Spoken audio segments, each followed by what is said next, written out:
কোন কোন মাসে জন্ম হলে সেই সব সন্তান মানে জাতক জাতিকারা তারা মায়ের গর্ভ থেকে যদি এই কটা মাসে পৃথিবীর বুকে পা ফেলে তাহলে তারা হচ্ছে প্রভাবশালী ব্যক্তি হয়, দেখতে সুন্দর হয়, অত্যন্ত প্রভাবশালী হয়, শিক্ষিত হয়, ধনবান হয়।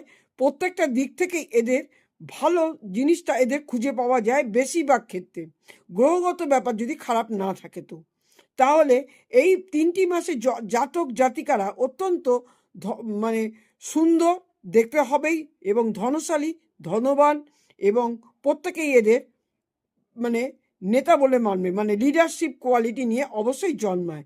এই 3টি মাস কোন কোন মাস? এপ্রিল মাস, অক্টোবর মাস আর ডিসেম্বর মাস। এই 3টি মাসে জন্মানো ব্যক্তিরা পৃথিবী বুকে যখন পা রাখবে সেই দিন থেকে তাদের জীবনের উন্নতি, তার মা বাবাদেরও উন্নতি।